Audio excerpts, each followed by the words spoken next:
In the heart of South London, the evening of March 3, 2021, descended with a typical urban cadence.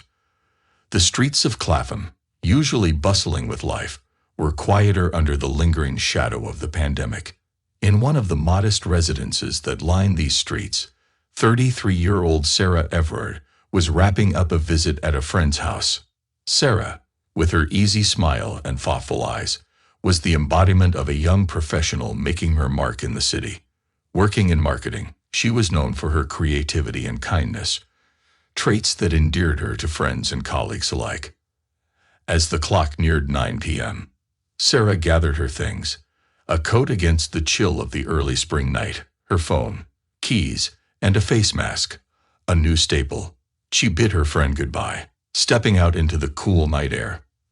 The familiar streets of Clapham awaited her, a route she had walked many times before. Streetlights cast their glow on the pavements, guiding her path. Sarah planned to walk home, a journey of about 50 minutes. She preferred walking. It gave her time to think, to unwind. Tonight, her thoughts were on the weekend ahead, perhaps a call to her family, and the normal routines of life. There was an air of tranquility in her stride, a sense of safety in the familiar. The route took her along well-lit main roads, lined with closed shops and the occasional passerby. London, in its vastness, always held a sense of anonymity, yet in her neighborhood, Sarah felt a comforting sense of community. She walked past the Common, a swath of green that during the day was filled with joggers and dog walkers. As she made her way, Sarah was unaware of how this ordinary night would unfold into something far from ordinary. A series of events were about to unfold that would tragically cut her journey short and propel her name into a national, heart-wrenching saga. As the hands of the clock moved past 9:30 p.m., the streets of Clapham were draped in a serene quietness, broken occasionally by the distant hum of city traffic. Sarah Everard, with each step, was drawing closer to home, her mind occupied with thoughts mundane and cheerful. Her journey took her along the A205, a main artery of South London. The street lamps cast their light in pools along the sidewalk, intermittently revealing Sarah's figure as she passed. Occasionally, she would glance at her phone, the screen's glow briefly illuminating her face. Unbeknownst to Sarah, her every movement was being quietly documented by the city's ever-watchful eyes. CCTV cameras perched above the streets. These electronic sentinels, indifferent and impassive, recorded her progress through the night. The atmosphere around her was still. The usual nightlife had been subdued by the ongoing pandemic restrictions, leaving the streets emptier than usual. In this altered soundscape, even the softest sounds seemed amplified. The rustle of trees in the breeze, the distant closing of a car door, the muffled footsteps of an occasional late-night walker crossing her path. Sarah continued on her route, now passing familiar landmarks, each a silent beacon that she was nearing home. The journey was routine, one she had navigated many times before, each step unconsciously measured, each turn automatically taken. But then, something shifted in the night's narrative. As the time edged towards 10 p.m., the reliable pattern of Sarah's journey was abruptly disrupted. The CCTV cameras, which had unemotionally logged her passage, captured her final images before she vanished from their electronic gaze. Back at her friend's house, the evening continued unaware. In homes across Clapham, life moved forward, routine and undisturbed. Sarah's absence was yet a silent void, unnoticed in the city's vast expanse. Morning dawned on Clapham with the usual rush of city life, but in one household, a sense of unease was growing. Sarah Everard had not come home. Her phone, which last night had been a lifeline to the world, now rang hollowly, unanswered. Texts remained delivered, but not seen. The digital trace of Sarah, always so responsive and connected, had fallen silent. Her friends and family, initially attributing her silence to a drained phone battery or a spontaneous decision to stay elsewhere, began to feel a gnawing worry as the morning progressed. This wasn't like Sarah. She was responsible, always sending a message if plans changed. As hours ticked by without a word, the concern escalated. Phone calls were made, friends were contacted, and soon, a realization settled in. No one had seen or heard from Sarah since the previous evening. Her disappearance started to transform from a possibility to a pressing, alarming reality. By midday, the alarm had turned to action. Sarah's family, living hours away, felt a growing desperation, hindered by distance. Her friends in London became the epicenter of the initial search. They retraced her usual route, calling her name through the streets, hoping for any sign. Posters with her smiling face began to appear in shop windows and on lampposts, each a silent plea for information. The police were notified, and what had started as informal inquiries quickly escalated into a formal missing persons investigation. The initial response was methodical, collecting information, establishing a timeline, and gathering evidence. Sarah's last known location, her intended route home, her habits, all these details were pieced together in a mosaic of the missing. As evening approached, the community's concern grew palpable. Vigils were organized, social media campaigns launched, and the local news picked up the story. The narrative of a young woman vanishing on a short walk home struck a chord, resonating with a deep-seated fear in the community. The investigation into Sarah Everard's disappearance took on a new urgency as the Metropolitan Police mobilized its resources. Detective Chief Inspector Catherine Goodwin, leading the case, faced the daunting task of piecing together Sarah's last known movements. The city, usually a sprawling maze of anonymity, had to yield its secrets. The police team delved into gathering CCTV footage, a digital breadcrumb trail through the streets of London. Each camera offered a silent witness to Sarah's journey, mapping her path until the point where she vanished. These electronic eyes, scattered across the city, were now the most reliable witnesses. Simultaneously, officers canvassed the area, knocking on doors, questioning local residents and business owners. Did anyone see anything unusual on the night of March 3rd? A figure lurking in the shadows, a car out of place. The smallest detail could be the key to unlocking the mystery. As the investigation unfolded, the public's role became increasingly significant. Appeals were made for dashcam footage, for eyewitnesses, for anyone who might have seen Sarah that night. Londoners, touched by the story and the distress of Sarah's family, came forward with information, no matter how insignificant it seemed.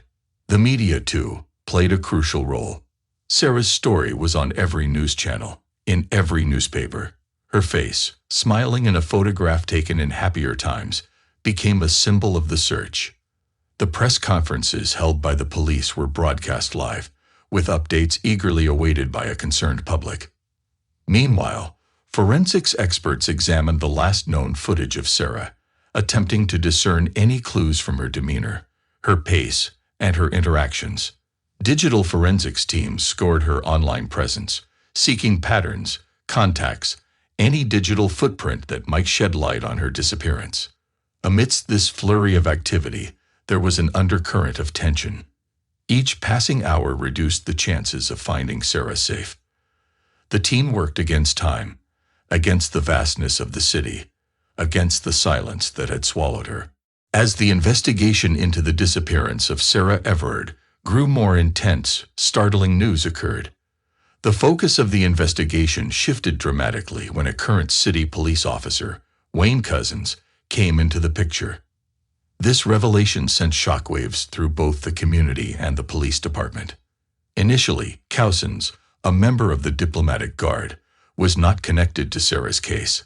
However, during the painstaking work of the investigation team, disturbing evidence was uncovered. CCTV footage and automatic license plate recognition camera data revealed that Cousens was in the Clapham area on the night of Sarah's disappearance. His rental car, an unremarkable vehicle, became a crucial piece of the puzzle. A seemingly ordinary officer with a wife and children, his life seemed ordinary, far from any hint of criminality. However, underneath this facade, the darker sides of his character began to emerge. His past, behavior, and movements began to be scrutinized, revealing a sinister side that he kept hidden from his colleagues and loved ones. The shift of the investigation to the side of one of his employees caused unrest in the Metropolitan Police. There was a sense of betrayal, disbelief, and growing anxiety about the consequences. How could a guardian of public safety become a suspect in such a heinous crime? Detective Goodwin and her team were faced with the daunting task of investigating a fellow officer. They had to navigate the complexities of police protocols and delicately approach the arrest of their coworker. Cousens' arrest was carefully planned and executed. It culminates at the moment he is taken into custody, when a mixture of disbelief and grim resolve hangs in the air. The interrogation that followed was a turning point in the investigation, a turning point where the search for answers took a new, more urgent direction. In the wee hours of the morning, the operation to arrest Wayne Cousens began under the cloak of secrecy. The streets were quiet, the city was still asleep, and a group of officers were preparing to meet one of their own. The air was tense with anticipation and the gravity of the task at hand. Cousens, unaware of the turn his life would take, was at home in a place that once symbolized safety and normalcy. A vivid picture is painted of the last moments of his ordinary life before the door was cracked open and his world irrevocably changed. The arrest was swift and clinical. Trained officers, whose emotions were combined with professional detachment and latent outrage, handcuffed Cousens. He was led away, expressing shock and disbelief as the reality of what was happening began to dawn on him. The atmosphere in the interrogation room was tense. Detective Goodwin and her team, armed with evidence and a determination to get to the truth, stood before Cousens. There was a tense exchange between the detectives and Cousens, the questions asked, his initial evasions and denials. As the interrogation unfolded, the layers of Cousens' facade began to unravel. A gradual change in his demeanor was captured, from defiance to the realization that the evidence was irrefutable. Yet he remained cautious and revealed only fragments of the truth. Meanwhile, news of the arrest of a police officer in connection with the disappearance of Sarah Everard shocked London and elsewhere. The media, the public, and the police struggled to understand the implications. Confidence in law enforcement agencies protecting public safety was shattered. The public was shocked by the discovery. Families clung tighter to their loved ones, and streets once walked with ease were now examined with caution. At the heart of the investigation, the team struggled with their own emotions, betrayal, anger, and a strong determination to get justice for Sarah. Cousens, sitting in a cold interrogation room, faced the mounting evidence against him. It ends on a cliffhanger. The truth about Sarah's fate is still shrouded in mystery, but there's a sense that the veil is beginning to lift. Despite hopes and prayers for Sarah Everard's safe return, the investigation has led to a heartbreaking discovery. In a secluded forest in Kent County, far from the bustling streets of Clapham, police officers have discovered human remains. As the forensic team cordons off the area, a tense silence prevails at the scene. A thorough forensic examination process was underway, each step of which was carried out with a heavy heart. The remains, hidden in a construction bag, were carefully removed, with solemn reverence for the dignity of the victim. Confirmation soon came. The remains were indeed those of Sarah Everard. The discovery caused grief in the community, in the police force, and across the country. A young woman's life had been brutally cut short. Her journey ended in a way no one could have imagined. Sarah's family, experiencing unimaginable loss, faced the grim reality of their worst fears. The public's grief was palpable and expressed in vigils, floral arrangements, and condolences. Collective mourning engulfed all who followed her story, a shared heartache for a life lost and the cruel way in which it was ended. Amidst the grief, the urgency of the investigation is addressed. The discovery of Sarah's body has shifted the focus from a missing persons case to a murder investigation. Every clue, every lead took on new significance.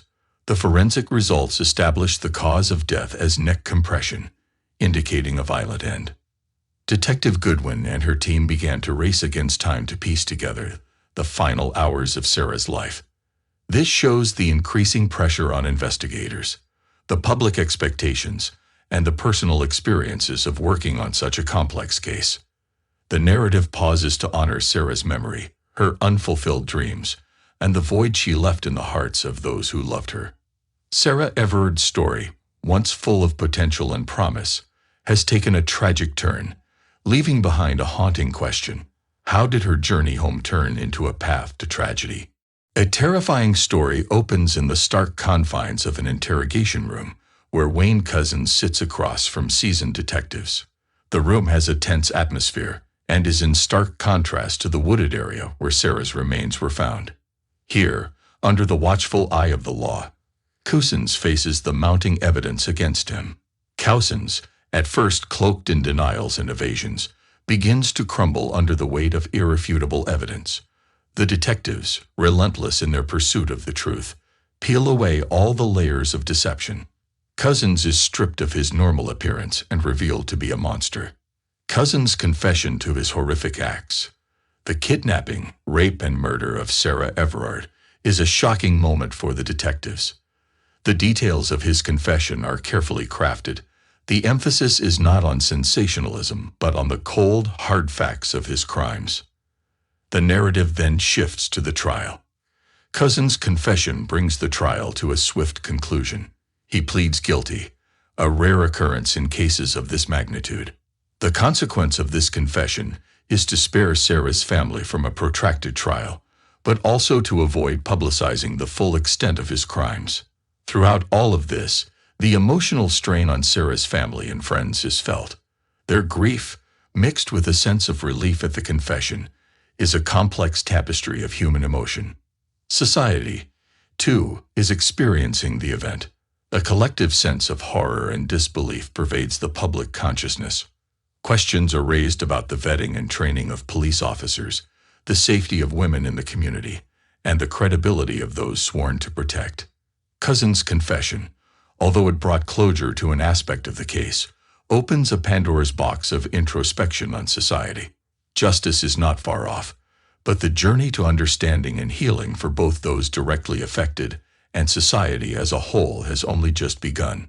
Sarah Everard's story, which has come to symbolize an innocent trust shattered, continues to resonate deeply. The tragic narrative unfolds in the solemn setting of a courtroom where the fate of Wayne Cousens is about to be decided. The walls of the courtroom, normally a testament to justice running its course, now bear the weight of a case that has swept across the country. The event begins with the arrival of Sarah Everard's family, the pain of loss, and the gravity of the legal process written on their faces. The public and media, hungry for justice and closure in the case, watch with bated breath. Cousens, brought in under heavy security, is the picture of defeat, his crimes laid bare for all to see. The judge, an authoritative and sympathetic figure, addresses the court. His words are not just a legal technicality, but the gravity of the crime and its impact on society is felt in them. There is a detailed description of his speech, emphasizing the judicial condemnation of Cousens' actions. Sarah's family is given a voice in the courtroom. Victim impact statements are read out, poignant and powerful. Every word spoken by her loved ones paints a vivid image of Sarah not only as a victim, but as a beloved daughter, sister, and friend. Their grief and anger, so clear and palpable, fill the courtroom with an air of solemnity. The judge, rendering his verdict, sentences Cousens to life imprisonment without the possibility of parole. This moment is filled with emotion. Relief for some, a sense of justice served, but at the same time overshadowed by the irrevocable loss of Sarah. Here is a look at reactions to the verdict both in the courtroom and outside the courtroom, in society. For some, the verdict is the end of a long and agonizing epic. For others, it is a stark reminder of the systemic failures that allowed this tragedy to occur. Although legally justice has been served, it is emphasized here that true justice for Sarah would have been a world in which she could go home in peace. It all ends in a contemplative mood, reflecting on what changes need to be made in society to prevent such tragedies from happening again. In this way, the story of Sarah Everard, whose life was tragically cut short, becomes a catalyst for reflection and possible change, leaving an indelible mark on the nation's consciousness. Sarah Everard's story resonates far beyond the courtroom. The streets of London, once only a backdrop to Sarah's life, now bear silent witness to a profound loss and a growing movement for change. The aftermath of the trial is explored, reflecting the mood of a society grappling with complex issues of safety, trust, and justice. Vigils light up the city, and people from all walks of life come together to mourn the bereaved and express solidarity. Sarah's story has gone beyond her tragic end, sparking conversations and actions to protect others from a similar fate. The narrative shifts to Sarah's family and friends who live in a world forever changed. Their private grief is intertwined with public support. The balance between portraying their private grief and their new role as advocates for change, honoring Sarah's memory in meaningful ways. The wider implications of the case for policing and public attitudes towards women's safety are considered. Initiatives to improve police vetting processes are launched, and campaigns to address the systemic problems that the case revealed gain momentum. The narrative also reflects the role of the media in shaping public opinion and dialogue. Sarah's story, while deeply personal, becomes a symbol in a larger narrative about women's safety and the responsibility of those in power. At the center of attention is Sarah Everard herself. The narrative honors her life, not only as a victim of a heinous crime, but also as a daughter, a friend, a person with dreams and aspirations. It all culminates in a poignant vigil scene where Sarah's memory is honored under the stars, a reminder that her light continues to shine in the hearts of those who knew her and in the actions of those inspired to make the world a safer place. Sarah Everard's story has ended, but her legacy lives on as a beacon of hope and a call to action. On the streets of London and beyond, her spirit is sparking a movement, a collective vow to remember, protect, and strive for a future where every journey home is safe.